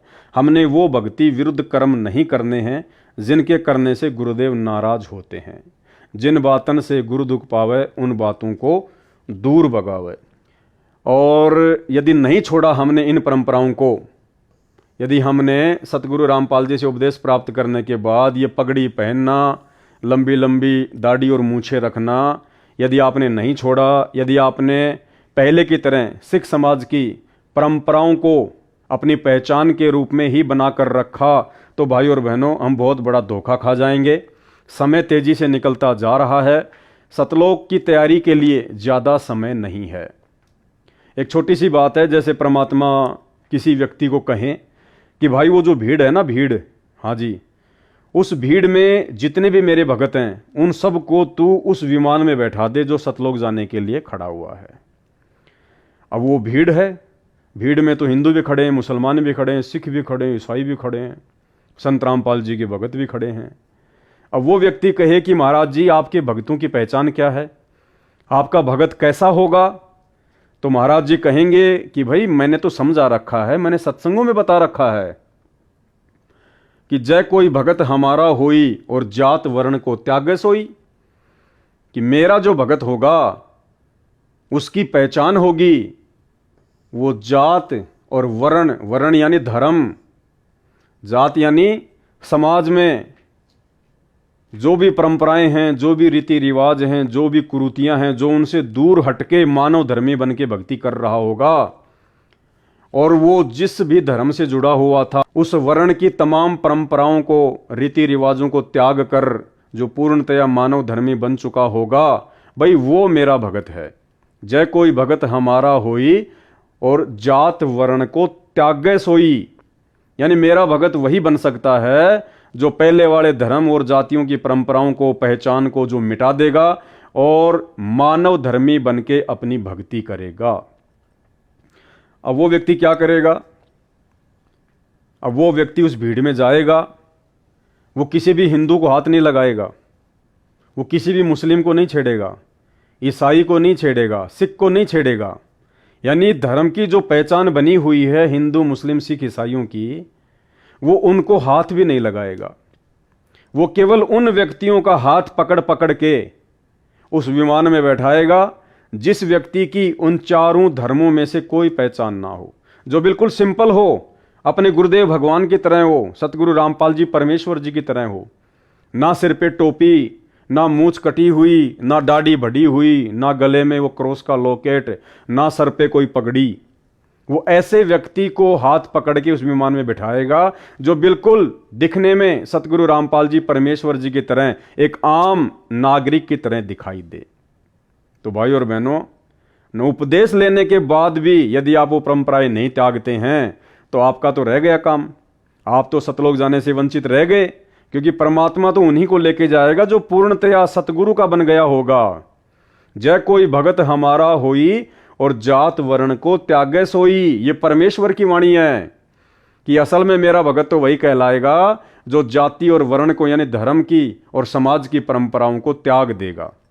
ये जग ऐसे उर्जाई, नाम बिना डूबी दुनियाई, जो कोई भक्त हमारा होई और जात वर्ण को त्यागे सोई। जो हमारा हंस होगा वो हिंदू और जैना मुसलमान बने ना वो ईसाई कहावे ना सिख, वो एक परमात्मा की प्यारी आत्मा कहलावेगा और वो मानव मनुष्य का पूर्ण लाभ प्राप्त कर लेगा। जो कोई भक्त हमारा होई जात वर्ण को त्यागे सोई, तीर्थ व्रत सब दे बहाई, इन सब न बगादे ठाक है तीर्थ व्रत आदि को, और सतगुर शरणा सतगुर चरणा ध्यान लगाई। लेकिन फिर भी वर्तमान में सिख समाज से जुड़े हुए सतगुरु रामपाल जी परमेश्वर जी के 90% भगत उन पहले वाली परंपराओं को, रीति रिवाजों को, धर्म की पहचान को नहीं छोड़ पा रहे हैं। क्यों नहीं छोड़ पा रहे? बहुत सारी रीजन है। परमात्मा की वाणी कहती है कि राज त्यागना सहज है, सहज नारी का ने, मान बढ़ाई ईर्ष्या दुर्लभ तजना। ये मान बढ़ाई का प्रतीक है, ये पगड़ी। मान बढ़ाई यानी अहंकार, ये अहंकार का प्रतीक है, ये एक धर्म विशेष की पहचान है। इसको केवल कोई सतगुरु का विशेष हंस ही त्याग सकता है, हर किसी के बस की बात नहीं है। वो लोकलाज में आकर नहीं त्यागेगा कि समाज क्या कहेगा, रिश्तेदार क्या कहेंगे, तूने कहाँ बाबा रामपाल से नाम ले लिया, क्या तूने सिक्खी छोड़ दी, क्या तू सिख धर्म से आउट हो गया। वो डर जाएगा, भयभीत हो जाएगा कि समाज के लोग मेरा बहिष्कार ना कर दें। उसको कहते हैं लोकलाज। तो अभी तक उन भगत भाई बहनों के अंदर लोकलाज ने अपना समावेश कर रखा है, जो भगत भाई बहन संत रामपाल जी के भगत भी हैं और उसके बावजूद भी अपने सर पर पगड़ी पहनते हैं, बड़ी बड़ी दाढ़ी मूंछ वगैरह रखवाते हैं। अभी तक उन्होंने समाज की लोकलाज को नहीं त्यागा है। और जो व्यक्ति भक्ति मार्ग में आने के बाद भी लोकलाज का परित्याग नहीं करता है तो परमात्मा कहते हैं वो मार खाएगा, वो भक्ति मार्ग पर सफल नहीं हो पाएगा। परमात्मा कहते हैं कि लोक लाज ना कीजिए और निर्भय हो रहिए, और जय मन चावे राम को तो दासा तंदरिए। यानी सतगुरु रामपाल जी भगवान की प्राप्ति के लिए, उस राम की प्राप्ति के लिए आपको लोक लाज से दूर हटना पड़ेगा, लोक लाज का परित्याग करना पड़ेगा। तो ये जो पगड़ी है और ये जो दाढ़ी और मूंछ है, जो सिख समाज की पहचान है एक धर्म के रूप में, इसको केवल कोई सतगुरु का विशेष हंस ही, कोई बिरला आत्मा ही त्याग पाएगी। अन्यथा भाई संत रामपाल जी से उपदेश भी ले रखा है और इन तमाम परंपराओं में भी उलझा हुआ है, तो वो भगत कभी जिंदगी में भी सतलोक के दर्शन नहीं कर पाएगा, क्योंकि ये मान बढ़ाई का प्रतीक है। ये इतनी आसानी से नहीं छूटती हैं। ये अहंकार का प्रतीक है, एक धर्म विशेष की पहचान है, और जब तक हम अपनी पहले वाली पहचान को नहीं मिटाएंगे तो एक ना एक दिन हम खुद ही मिट जाएंगे। तो परमेश्वर कहते हैं राज त्यागना सहज है और सहज नारी का ने, मान बढ़ाई और ईर्ष्या दुर्लभ तजना। ये तो इसको त्यागे बिना बात बनेगी नहीं, फिर हमें परमेश्वर शिक्षा देते हैं, कुल राखें कुल जात हैं। कुल मानी समाज की मर्यादाएं, धर्म की मर्यादाएं। कुल राखें कुल जात है। यदि आपने उपदेश लेने के बाद भी अपने समाज की, अपने धर्म की उन परंपराओं को रखा, तो कहते हैं कुल राखें कुल जात हैं, तो आपका वो धर्म भी नष्ट हो जाएगा, आपका वो सतीत्व भी नष्ट हो जाएगा और आप परमेश्वर से दूर हो जाएंगे। कुल राखें कुल जात हैं और कुल खोए कुल होत। और यदि आपने उस कुल को खो दिया, यानी उस पहले वाली धर्म की परंपराओं का परित्याग कर दिया, तो कहते हैं आपको परमेश्वर का वो वास्तविक धर्म, वास्तविक कुल, मानव धर्म मिल जाएगा आपको। राम निकुल कुल भेंट ले। राम निकुल कुल यानी सतगुरु रामपाल जी भगवान का कुल, भगत समाज, सब कुल रहे समाये। उस भगत समाज में तेरे सारे कुल आ जाएंगे, परमात्मा सतलोक में बैठा देगा। लेकिन जब तक उस नकली धर्म की, नकली कुल और समाज की परंपराओं को यदि आप जी रखोगे, यदि आप उनका निर्वाह करोगे, जैसे आज 90% संत रामपाल जी के सिख समाज से जुड़े हुए भगत भाई बहन कर रहे हैं, आज भी वो पगड़ी बांधना, सर पर बड़े बड़े बाल रखना और दाढ़ी मूंछ को रखना नहीं छोड़ पा रहे हैं। आप सतलोक आश्रम की तरफ से पंजाब में जो 2 आश्रम खोले गए हैं, सतलोक आश्रम खमाणों और सतलोक आश्रम धूरी, जब भी आप वहाँ जाकर देखेंगे या यूट्यूब पर आप उनके जो प्रोग्राम होते हैं उनके वीडियो देखेंगे, तो आपको आज भी पता चलेगा कि 90% वो भाई बहन जो संत रामपाल जी से उपदेश प्राप्त कर चुके हैं, जो पहले सिख समाज से थे, आज भी उनकी पहचान में किसी प्रकार का कोई बदलाव नहीं आया है। आज भी यदि वो समाज में कहीं पे खड़े हुए दिखाई देंगे तो लोग उनको सिख ही समझेंगे, लोग उनको मानव धर्मी नहीं समझेंगे, उनको संत रामपाल जी का भगत नहीं कहेंगे उनको, क्योंकि अभी तक उन्होंने अपनी पहले वाली पहचान को नहीं मिटाया है। अभी भी वो सरदार ही बने हुए हैं, अभी भी वो सिख ही बने हुए हैं। जो कर्म उनको गुरुदेव भगवान से बहुत दूर कर देगा। जीव हमारी जाति है, भाई हमारी जाति है जीव, हम 2 कोटि के इंसान हैं, 2 कोटि के प्राणी हैं हम। काई की सिर पे पगड़ी, काई के सरदार। जीव हमारी जाति है और मानव धर्म हमारा, अब हमारा मानव धर्म बन चुका है, ये सरदार वाला धर्म नहीं हमारा। हिंदू मुस्लिम सिख ईसाई धर्म नहीं कोई न्यारा। ये तो है परमेश्वर का ज्ञान, ये तो है परमेश्वर की विचारधारा, उनसे उपदेश लेने के बाद। बाकी अपनी विचारधारा भाई आप कितनी भी अपने ऊपर लागू कर लो, उससे भला नहीं होना है। अब भाई और बहनों, जब हम पूज्य गुरुदेव भगवान से उपदेश प्राप्त करते हैं और जब हम सतनाम प्राप्त करते हैं, तो सतनाम के जो 34 नियम हैं उनमें एक नियम है 9 नंबर का नियम।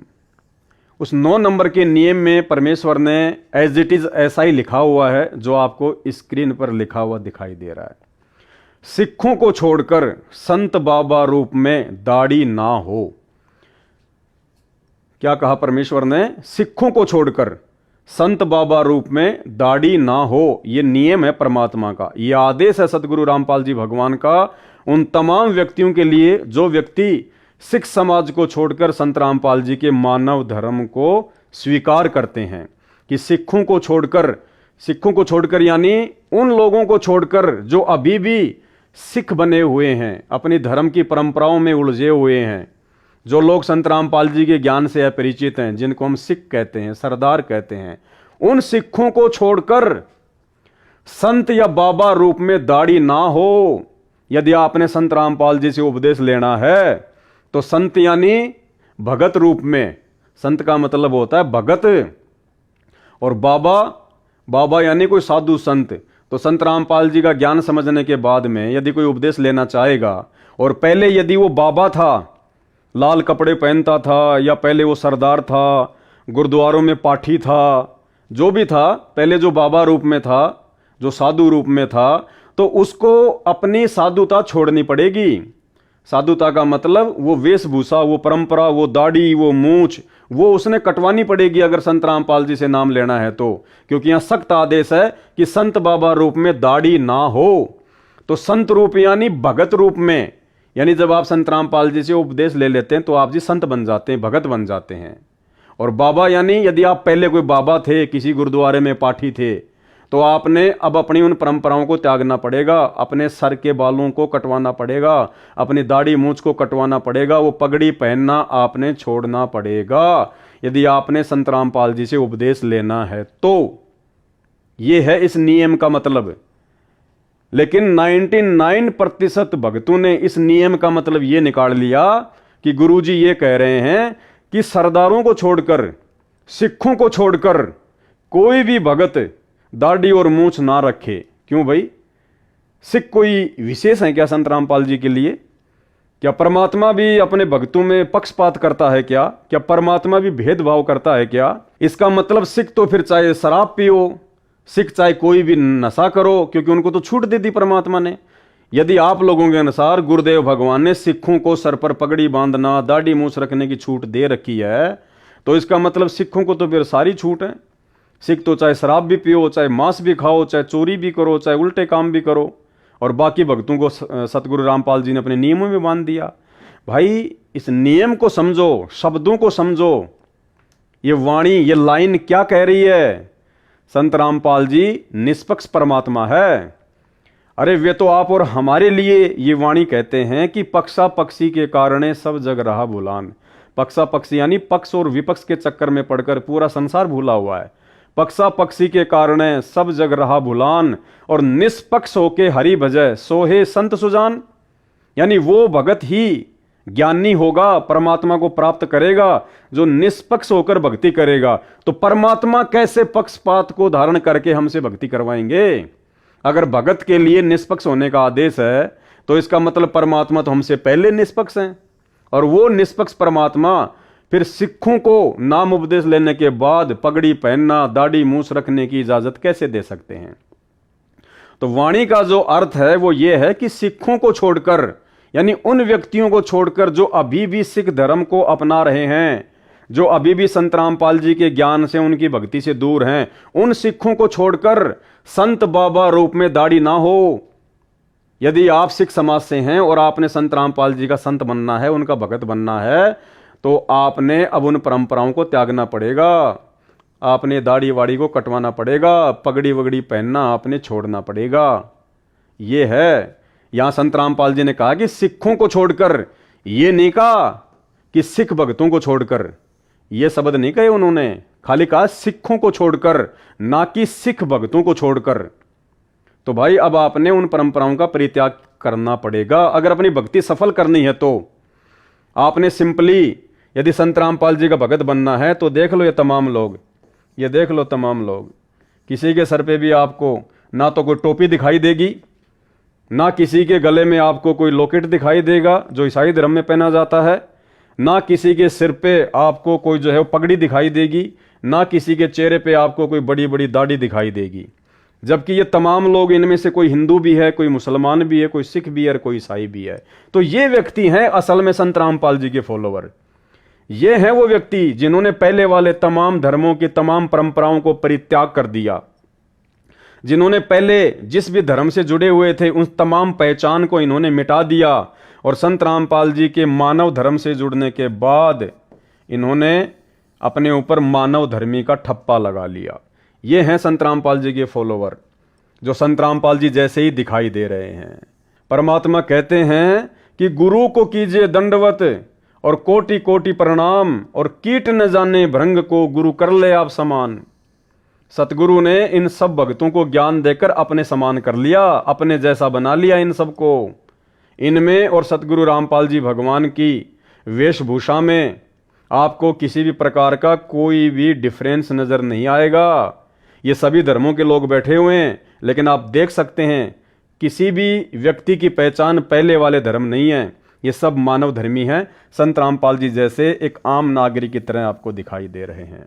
तो भाई सिख समाज से जुड़े हुए मेरे जितने भी भगत भाई बहन हैं, जो अभी भी सतलोक आश्रमों से जुड़े हुए हैं, और सतलोक आश्रमों में उनको ये तमाम बातें नहीं बताई जाती है, नहीं समझाई जाती हैं।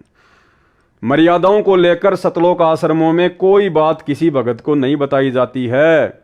भक्तों को किसी भी मर्यादा के लिए पाबंद नहीं किया जाता है, क्योंकि सतलोक आश्रम मैनेजमेंट हरियाणा का एक ही मकसद है, भीड़ इकट्ठा करना। हमें भक्तों के माध्यम से ज्योति पाठ और दान का ज्यादा से ज्यादा पैसा चाहिए। चाहे भगत मर्यादा में रहे ना रहे, भगत भक्ति करे या ना करे, चाहे भगत सर पर टोपी पहने या सर पर पगड़ी पहने, चाहे क्रॉस का लॉकेट पहने या चाहे जो मर्जी, चाहे वो भगवा धारण करे, चाहे वो पीतांबर पहने, कुछ भी करे, दाढ़ी रखे, मूंछ रखे, उन लोगों को कोई मतलब नहीं है।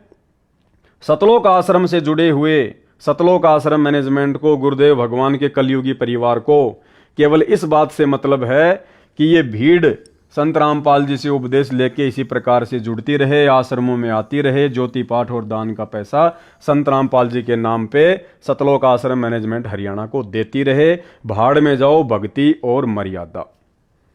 तो भाई वास्तव में यदि आपने अपनी भक्ति सफल करनी है तो आपने अपने गुरुदेव के ज्ञान को आधार बनाकर अपनी पहले वाली पहचान को मिटाना पड़ेगा। आपने उन परंपराओं का परित्याग करना पड़ेगा, भले आपको अच्छा लगे चाहे आपको बुरा लगे। आपने संघर्ष करना पड़ेगा। यदि आप संघर्ष नहीं कर पा रहे हैं, लोकलाज में फंसे हुए हैं या आपको भय है, तो भाई ये लोकलाज और भय सतगुरु रामपाल जी भगवान ने भगत का सबसे बड़ा दुश्मन बताया है, सबसे बड़ा दुश्मन। भाई लोक लाज मर्याद जगत की, तरण जो तोड़े बगावे। लोक लाज मर्याद जगत की, तरण जो तोड़े बगावे। कामनी कनक जहर कर जाने, तब शहर अगमपुर जावे। जब कोई राम भगत गत पावे हो जी, जब कोई राम भगत गत पावे हो जी। अब आप ये फोटो देखिएगा। अब इस फोटो में एक तरफ तो ये राधा स्वामी पंथ के वर्तमान गुरु हैं, ये राधा स्वामी पंथ के वर्तमान गुरु हैं, और नीचे सतगुरु रामपाल जी परमेश्वर जी हैं।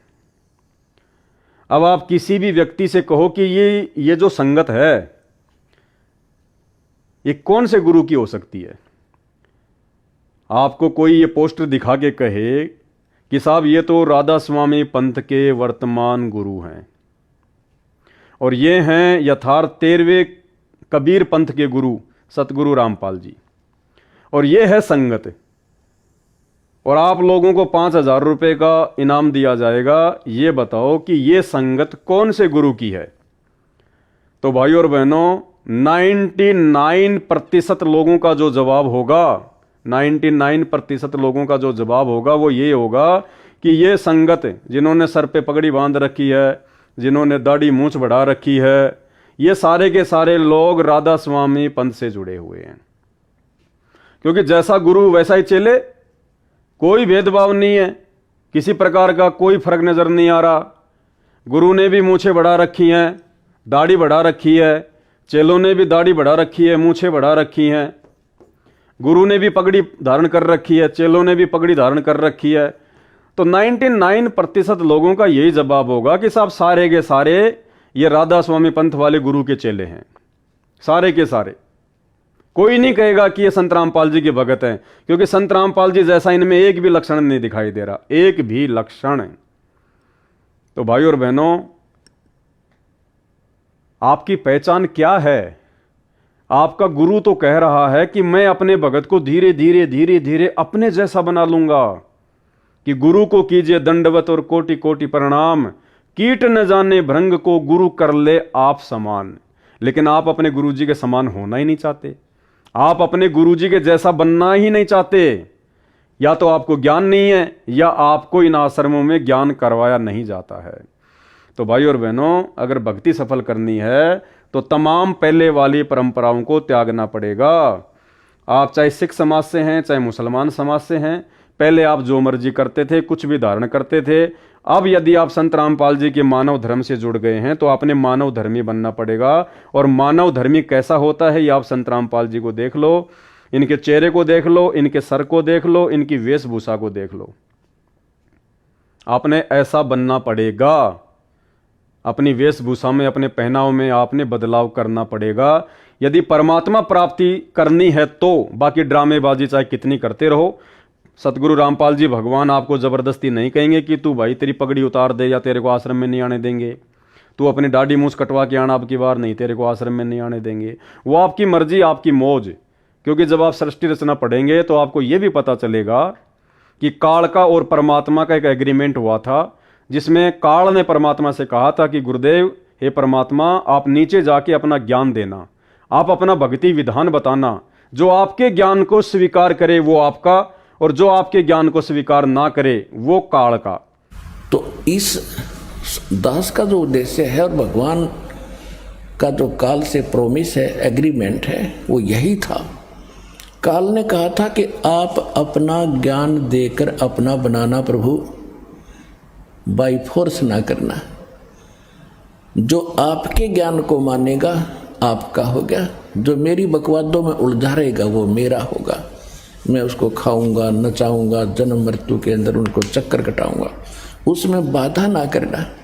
तो भाई परमात्मा जबरदस्ती नहीं करेगा। परमात्मा ने 28-30 साल से खूब तत्व ज्ञान का प्रचार प्रसार कर दिया, खूब भक्तों को दिन रात एक करके इन्होंने सत्संग दे दिए।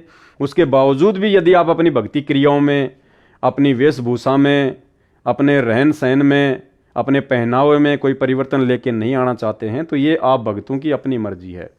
सतगुरु रामपाल जी भगवान जबरदस्ती नहीं करेंगे। भाई घोड़े के आगे घास डाली जा सकती है, खाना ना खाना उसकी भूख और प्यास के ऊपर निर्भर करता है। अब वर्तमान में यदि इस पूरे विश्व में, पूरे ब्रह्मांड में, पूरी सृष्टि में यदि कोई एकमात्र सरदार है जिसको हम सरदार कह सकते हैं, सरदार का मतलब होता है कैप्टन, एक समाज का अगुवा, एक संस्था को हैंडल करने वाला, उसको कहते हैं कैप्टन, सरदार, एक संस्था का मुखिया। तो वर्तमान में इस पूरे ब्रह्मांड का, पूरी सृष्टि का जो सरदार है, जो मुखिया है, जो कैप्टन है, केवल एक ही है जिसने सृष्टि बनाई है, जिसने सब इंसानों को पैदा किया है, कबीर परमात्मा। और वो कबीर परमात्मा आज परम पूज्य सतगुरु रामपाल जी के रूप में धरती पे प्रकट हैं। ये रियल में सरदार हैं, बाकी तो नकली सरदार हैं सब। पगड़ी पहनना, दाढ़ी मूछ बढ़ाना, ये तो नकली सरदारों की पहचान है। असल में जिसको हम सरदार कह सकते हैं वो केवल सतगुरु रामपाल जी परमेश्वर जी हैं। और सन 2028 के बाद, क्योंकि सन 2028 का जो समय है वो युग परिवर्तन का समय है, युग परिवर्तन का समय। अब 2024 चल रही है, उसके बाद 2025, 2026, 2027 और 2028, यानी मुश्किल से 4-4.5 साल का समय है। इन 4-4.5 साल के समय में जो भी प्राकृतिक उथल पुथल होने हैं वो हो लेंगे। जितनी भी जनसंख्या का जनसंहार होना है वो हो लेगा। जितनी भी प्रकार की आपदाएं, बाढ़, भूकंप, अतिवृष्टि, ओलावृष्टि, अनावृष्टि, युद्ध, गृह युद्ध, महामारियां, वायरस, यानी जितनी भी प्रकार की आपत्तियां इस मनुष्य के ऊपर आनी हैं वो आ लेंगी। और 2028 के बाद संत रामपाल जी का यथार्थ 13वां कबीर पंथ, संत रामपाल जी का मार्ग, संत रामपाल जी का मानव धर्म, आदि सनातन मानव धर्म पूरे विश्व में फैलेगा, पूरी दुनिया पर छाएगा। और जितने भी लोग सुरक्षित बचेंगे उस महाविनाश के दौर से, वो सभी लोग अपने उन तमाम धर्म, जाति और समाज को त्याग कर, उनकी परंपराओं को त्याग कर संत रामपाल जी के मानव धर्म से जुड़ जाएंगे। इसी सरदार के चरणों में वर्तमान के सभी सरदारों को और सभी धर्म के मानने वालों को आना पड़ेगा। दूसरा कोई चारा मानव जाति के पास में नहीं बचेगा। तो भाई और बहनों, यदि आप संत रामपाल जी के भगत हैं, उनसे उपदेश प्राप्त कर चुके हैं, तो मौका है 2028 से पहले ज्ञान को आधार बनाकर स्वयं दुनिया के सरदार सतगुरु रामपाल जी भगवान के प्रत्येक नियम और मर्यादाओं को फॉलो करने का। जब तुम्हें पता है कि तुम्हारा गुरु वास्तव में सरदार है, फिर तुम क्यों नकली सरदार बने फिरते हो भाई? नाम उपदेश लेने के बाद भी क्यों नकली सरदार बने फिरते हो? और बाद में तो पूरी दुनिया आएगी, पूरी दुनिया दौड़ दौड़ के आएगी, पूरी दुनिया अपनी पगड़ी, अपनी टोपी, अपना साफा संत रामपाल जी के चरणों में रखेगी। वो तो फिर देखा देखी हो जाएगी, वो तो फिर भेड़ चाल हो जाएगी, वो तो फिर अपनी जान बचाने के लिए सबको ऐसा करना पड़ेगा। उस महाविनाश के दौर में किसी भी धर्म, किसी भी जाति वाले व्यक्ति के पास में अपनी सुरक्षा का, अपने परिवार की सुरक्षा का कहीं कोई ठोर ठिकाना नजर नहीं आएगा। इसलिए उस समय तो मजबूरी होगी, ना चाहते हुए भी व्यक्ति इन्हीं के चरणों में आएगा। लेकिन असल में यदि आप इनके भगत हैं, इनके ज्ञान को समझ चुके हैं, तो वर्तमान का समय है उनके ज्ञान को समझकर, ज्ञान को आधार बनाकर अपने तमाम पहले वाले धर्म और जातियों और समाज की परंपराओं को त्याग कर एक भगत बनने का। बाद में तो पूरी दुनिया पलटेगी, उस समय आपका कोई स्थान नहीं रहेगा, कोई विशेष जगह परमात्मा के चरणों में नहीं रहेगी, क्योंकि आप ज्ञान आधार से नहीं आ रहे, आप तो परिस्थितियों के वशीभूत होकर आ रहे हैं। आप डर और भय के वशीभूत होकर अपनी उन परंपराओं को त्याग रहे हैं, जबकि असल में परंपराओं को त्यागना आज है, आज। और रही बात ये सिखों के द्वारा दाढ़ी मूछ रखना वर्तमान में, इसके पीछे की क्या कहानी है, क्या इसकी बायोग्राफी है, ये आपको आसानी से गूगल पे मिल जाएगी। सिखों के जो 10वें गुरु थे गुरु गोविंद सिंह जी, उनके जो पिताजी थे श्री तेग बहादुर जी, मुगलों ने उनको मौत के घाट उतार दिया था, लड़ाई में वो शहीद हो गए थे। उसका बदला लेने के लिए श्री गोविंद सिंह जी ने अपनी एक सेना खड़ी की थी, जिसको खालसा पंथ के नाम से भी जाना जाता है। और उनकी उस सेना में जो जो लोग भर्ती होते थे, उनके लिए कुछ चीज़ें अनिवार्य थी, जैसे सिर के बाल बड़े हुए होने चाहिए, दाढ़ी मूछ वगैरह बड़ी हुई होनी चाहिए, हाथ में आपके जो है एक वो कड़ा होना चाहिए, घुटने तक का जो है एक वो कच्छा होना चाहिए, एक आपके पास में जो है वो कृपाण होनी चाहिए, एक आपके पास में उन बालों के लिए जो है कंगा होना चाहिए, कोम्ब। तो ये कुछ पहचान थी, ये उस समय की परिस्थितियों के अनुसार जायज़ थी, क्योंकि जो सेना गुरु गोविंद सिंह जी ने तैयार की थी, उस सेना का मकसद था गुरु गोविंद सिंह जी के पिताजी की हत्या का बदला लेना और मुगलों के द्वारा समाज में जो अत्याचार किया जा रहा था, समाज की रक्षा करना।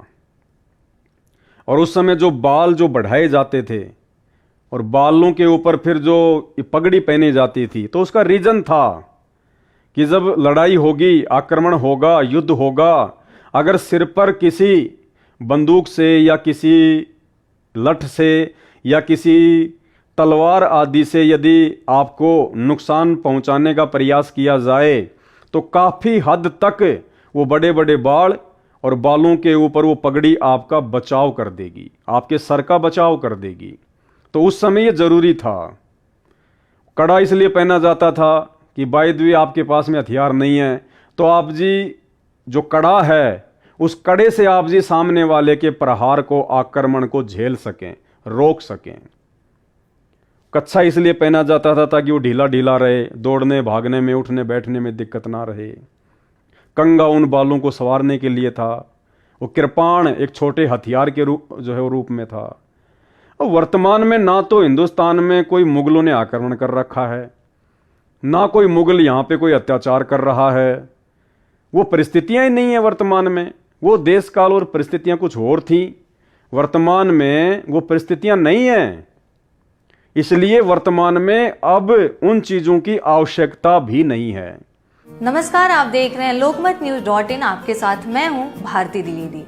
13 अप्रैल 1699 वैशाखी के मौके पर सिखों के 10वें गुरु गुरु गोविंद सिंह जी ने खालसा पंथ की स्थापना की थी। इस मौके पर उन्होंने 5 प्यारों को अमृत छकाकर सिख से बनाया था और उन्हें पंचककार धारण करवाया था। पंचककार पूर्ण सिख द्वारा धारण किया जाता है। एक ऐसा सिख जिसने गुरु गोविंद सिंह जी द्वारा मिले खंडे बाटे का अमृतपान किया हो, साथ ही नियमानुसार सिख धर्म का पालन करता हो। तो आइए आपको गुरु गोविंद सिंह जी के 5 ककारों के बारे में बताते हैं।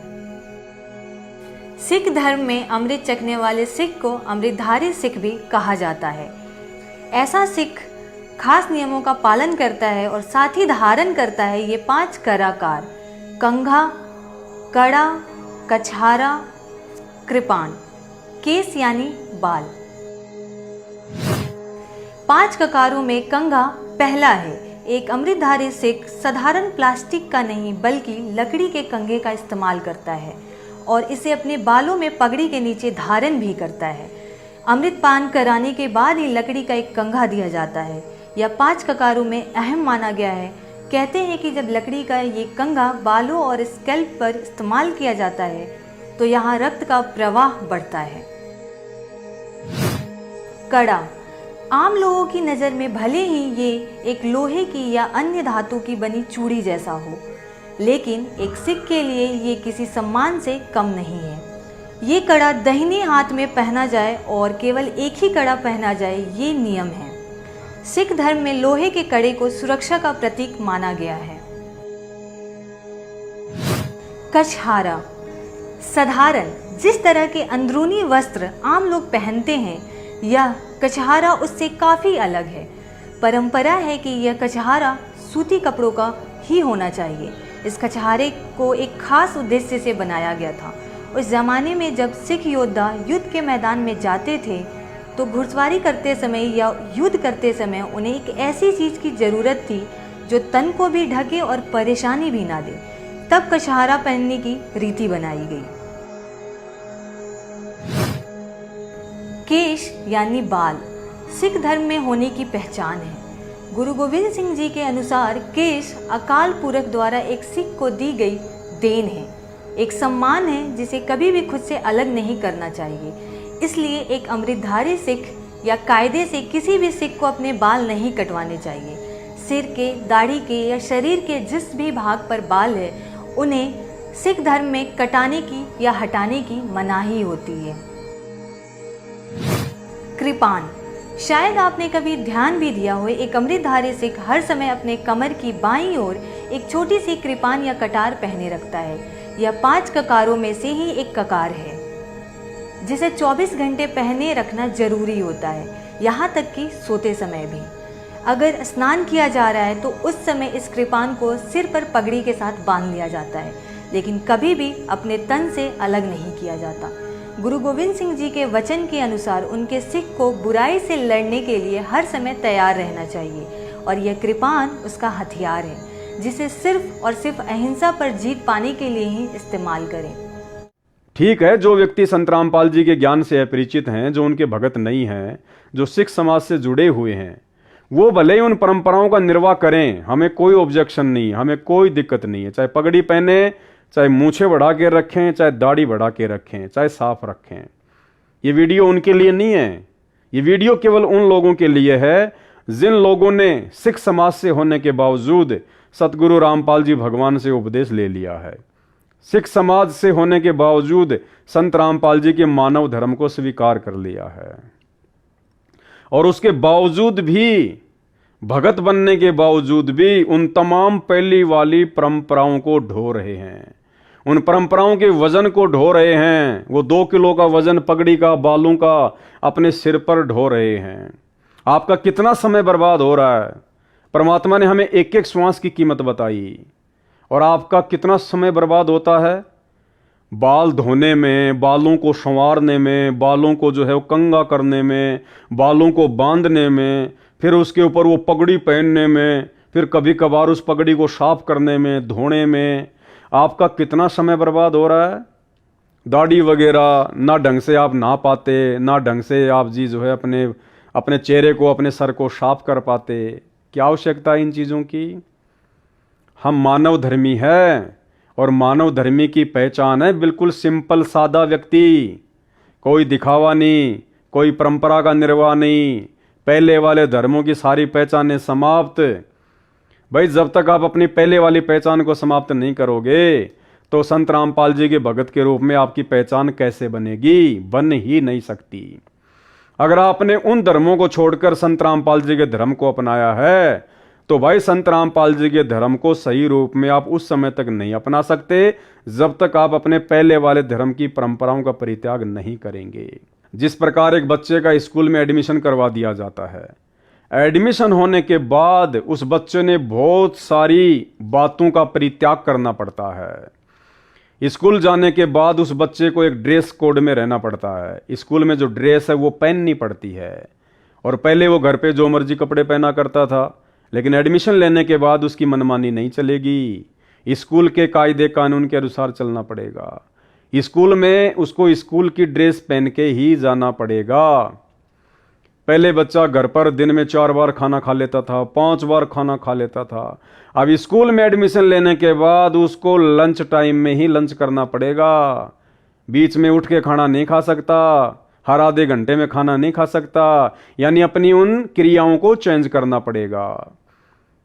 पहले वो घर पर था, उसके नाखून बड़े रहते थे, बाल वगैरह उसके बड़े रहते थे, नहाया तो ठीक है, नहीं नहाया तो ठीक है। अब स्कूल में एडमिशन लेने के बाद में भैया उसको बाल भी कटवा के रखने पड़ेंगे, उसको नाखून भी कटवा के रखने पड़ेंगे। पहले वो गंदे संदे कपड़े पहन के घूमता था, अब उसको साफ सुथरे कपड़े स्कूल में पहन के जाने पड़ेंगे। तो इसी प्रकार से यदि आप संत रामपाल जी के भक्ति मार्ग में एडमिशन ले चुके हैं, यदि आप जी मानव धर्मी बनना चाहते हैं, तो आपने अपने पहले वाले धर्म की परंपराओं को त्यागना पड़ेगा। वो रीति रिवाज, वो कुरीतियां आपने त्यागनी पड़ेगी। उनके लिए, उन परंपराओं के लिए संत रामपाल जी के मानव धर्म में कोई जगह नहीं है, किसी भी प्रकार की कोई जगह नहीं है। तो भाइयों और बहनों, आप विचार करना, ये संदेशा सतगुरु रामपाल जी भगवान के आशीर्वाद से आप तक पहुंचा दिया गया है। सत्सेवक भाई बहन तो पहले से ही इन चीज़ों को फॉलो करते हैं, वो तो उन तमाम धर्म की पहचानों को मिटा चुके हैं और अपनी पहचान केवल अपने गुरुदेव को बना चुके हैं, भक्ति मार्ग को बना चुके हैं कि एक भगत कैसा होता है, भगत का रहन सहन, उसका उठना बैठना, बोलना चलना, उसका पहनावा कैसा होता है, ये आपको साध संगतियों में आने से पता चलेगा। और दूसरी तरफ सतलोक आश्रमों से जुड़े हुए भाई बहन अभी तक अपनी उन्हीं वर्ण, जाति, धर्म, समाज की परंपराओं में घुसे हुए हैं। तो भाई यदि वास्तव में आपने संत रामपाल जी की रहम, उनकी कृपा, उनके आशीर्वाद को प्राप्त करना है, यदि आपने वास्तव में संत रामपाल जी से उपदेश लेने के बाद मानव धर्मी बनना है, उनके चरणों में जगह प्राप्त करनी है, सतलोक के लिए आपने अपने टिकट रिजर्व करवानी है, बुक करवानी है, तो भाई आपने संत रामपाल जी के यथार्थ 13वें सत्य कबीर पंथ के अनुसार ही चलना पड़ेगा, रहना पड़ेगा, बनना पड़ेगा। अब आप चाहे हिंदू थे या मुसलमान थे, सिख थे या ईसाई थे, भले आपको अच्छा लगे या बुरा लगे, भले आपको लोक लाज सताए या समाज का भय और डर सताए, भाई आपने ज्ञान आधार से अपनी उन कमजोरियों को दूर करना पड़ेगा। अन्यथा पूर्ण रूप से संत रामपाल जी के भगत नहीं कहे जा सकते। टाइम पास के लिए भले आप चाहे आश्रमों में जाओ, चाहे अपनी भक्ति करो, लेकिन पूर्ण रूप से संत रामपाल जी का आशीर्वाद प्राप्त नहीं कर पाओगे। और यदि उन आश्रमों से जुड़े होने के बावजूद भी आपकी इन भक्ति क्रियाओं में कोई बदलाव नहीं हो रहा है, आप समाज की लोक लाज को नहीं छोड़ पा रहे, आप उन तमाम धर्मों की परंपराओं को नहीं छोड़ पा रहे, तो भाई प्रार्थना है साध संगति के वीडियो देखना शुरू करो और सतगुरु रामपाल जी भगवान से प्रार्थना करो कि हे परमेश्वर, हमें भी साध संगति से जुड़े हुए सत्सेवक भाई बहनों की तरह सत्सेवक बनाओ परमात्मा। हम भी समाज की परंपरा, धर्म की परंपरा, जाति और वर्ण की परंपराओं से पीछे हटें। हे गुरुदेव, हम भी आपके तत्व ज्ञान को आधार बनाकर आपके ऊपर विश्वास करके भक्ति करें। तो भाई साध संगति के वीडियो देखना शुरू करो और साध संगति के वीडियो के लिए फेसबुक पर जाकर लिखिए पवन दास इज लाइव, मानव धर्मी पवन दास। यूट्यूब पर जाकर भी सर्च कर सकते हैं पवन दास इज लाइव, शंका समाधान विद पवन दास, साध संगति के वीडियो। इस प्रकार से आप सर्च करेंगे तो आपको तमाम प्रकार के ये वीडियो मिलेंगे जिनमें सभी प्रकार की जानकारियां गुरुदेव के भक्ति मार्ग से संबंधित, उनके नियम और मर्यादाओं से संबंधित प्रोवाइड करवाई गई हैं। समय बहुत थोड़ा है, बाद में रोओगे, पछताओगे। आपके पास में एक मौका है, जब तक सतगुरु रामपाल जी भगवान हिसार जेल से बाहर अपनी लीला पूरी करके अपने मिशन को पूरा करके नहीं आ जाते हैं, उस समय तक आपके पास समय है कि आप एक भगत बन सकते हैं। सतलोक जाने के लिए आप जी भगत बन सकते हैं, आपके पास मौका है। एक बार गुरुदेव हिसार जेल से बाहर आए तो भाई वर्तमान में जितने लोगों ने गुरुदेव से नाम दीक्षा ले रखी है, फिर उन लोगों को भगत बनने का मौका नहीं मिलेगा, बिल्कुल नहीं मिलेगा। यानी आपने अपना ये जीवन बर्बाद कर दिया, अब आपको नेक्स्ट जीवन लेना ही पड़ेगा। वर्तमान में जिन जिन लोगों ने उपदेश ले रखा है, ये उन लोगों के लिए है। बाकी उनके बाहर आने के बाद जितने लोग उपदेश लेंगे वो एक दूसरा बैच होगा। उस बैच की फिर क्या मर्यादा होगी, क्या नियम होंगे, कैसे परमात्मा उनकी परीक्षा लेगा, वो बाद की बात है। लेकिन वर्तमान में सन 2014 बरवाला कांड के बाद से उन तमाम लोगों की परीक्षा है, उन तमाम लोगों को भगत बनने का गुरुदेव ने एक मौका दिया है, जो लोग सतगुरु रामपाल जी भगवान से उपदेश प्राप्त कर चुके हैं। बाद में रोओगे, पछताओगे, मौका नहीं मिलेगा। और गुरुदेव के दिल में जगह बनाने के लिए आपको किस प्रकार से भगत बनना पड़ेगा, आपने किन किन परंपराओं को त्यागना पड़ेगा, कौन कौन सी मर्यादाओं को आपने अपनाना पड़ेगा, ये तमाम जानकारी आपको धार्मिक धंधे के रूप में स्थापित हो चुके धनाना आश्रम से लेकर तमाम सतलोक आश्रमों में नहीं मिलेगी, जिंदगी में नहीं मिलेगी। ये तमाम जानकारी यदि आपको चाहिए तो आपको सात संगति की वीडियो देखना पड़ेगा, आपको सात संगति से जुड़ना पड़ेगा। अन्यथा भैया जैसा बीज बोओगे वैसा ही काटोगे। परमात्मा ना किसी को अच्छा कहेगा ना किसी को बुरा कहेगा, अंत में यहीं रह जाओगे, पैर फिसल जाएगा, जन्म जन्म प्राप्त करते रहोगे, यहाँ के सुख भोगते रहोगे, क्योंकि भक्ति हम ऐसी कर रहे हैं। इस भक्ति में यदि हम मर्यादा में ना रहे तो हमारी कमाई इतनी बन जाएगी, पार तो नहीं हो पाएंगे। पार तो वही होगा जो पूरी तरह से मर्यादा में रहेगा।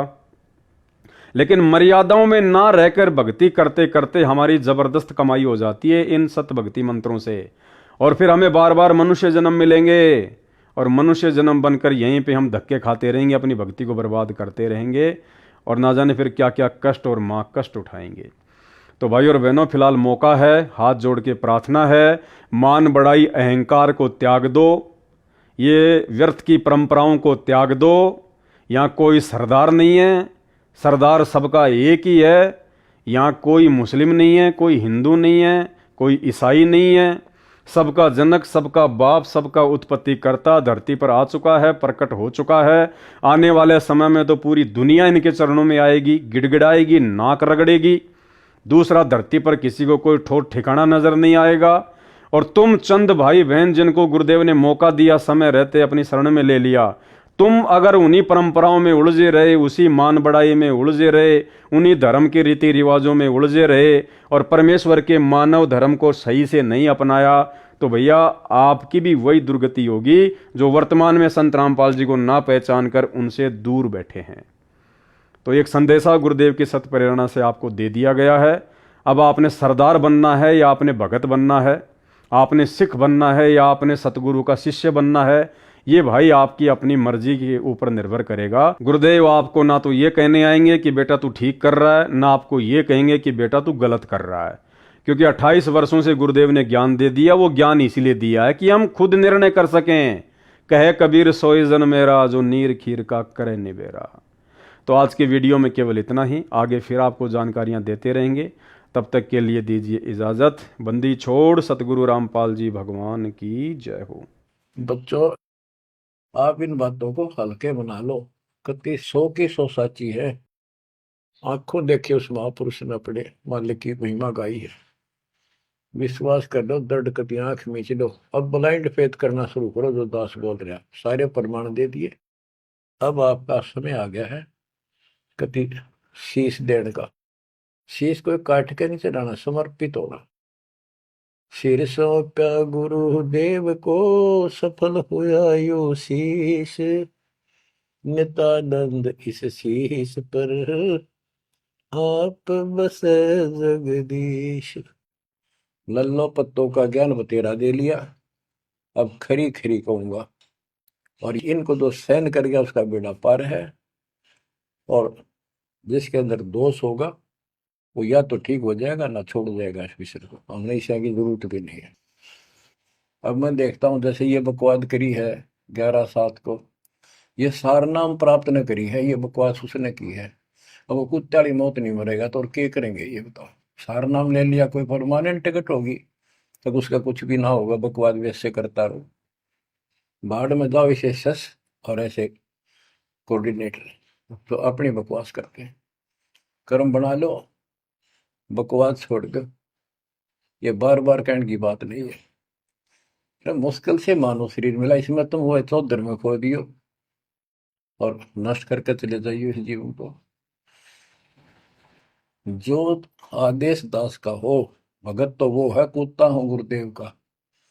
रामपाल दास का नाम, गले प्रेम की जेवड़ी, जहाँ खेचो वहां जाओ। तो करो तो बाहू, वापस आ जाऊं तो दूर दूर करो तो जाऊं, जो रखो तो हीरो, जो देवो सो खाओ। कि एक परमात्मा इस भाव में आओगे ना, वो बात तो बनेगी जब। वैसे ठीक है, दिशा करोगे मालिक रखा को नहीं, ठीक वो मर गए, भक्ति कर रहे थे, हुआ तो उन्हें मिले मिलेगी, और अगले जन्म में हो सके कि राजा महाराजा बन जा, फिर कर्म फोड़ के फिर कुत्ते बन जाएंगे।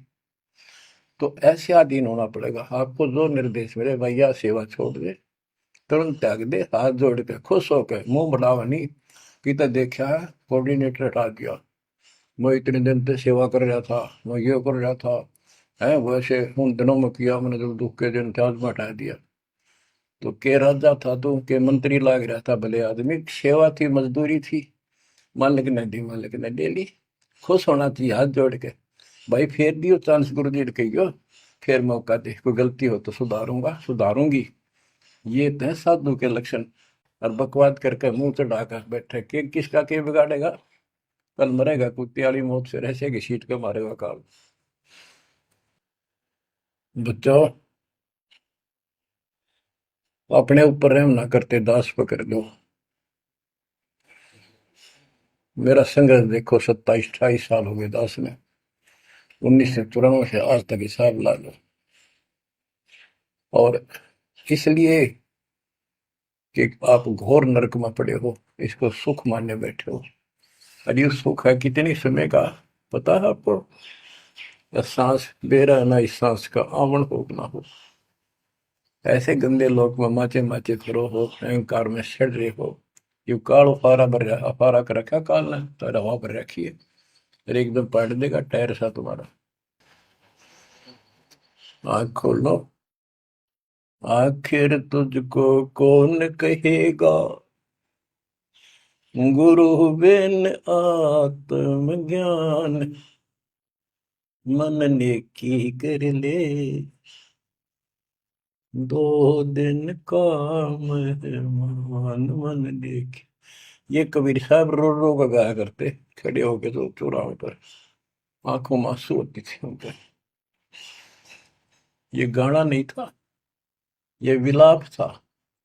विलाप दास गाता नहीं, आत्मा से रोता है, ऊपर से गा रहा।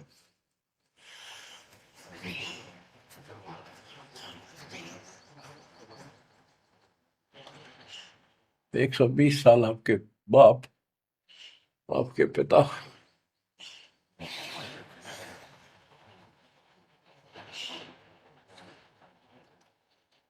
एक झोपड़ी में रहे, गर्मी सर्दी बारिश हो गई, हमारे लिए पड़े रहे, क्योंकि वो आते हमारे को सद्बुद्धि देने के लिए, पर हमारे ऊपर काल का प्रभाव जबरदस्त है। उस काल के प्रेशर को इस आत्मा के ज्ञान तक उठाने के लिए ये सत्संग माध्यम है।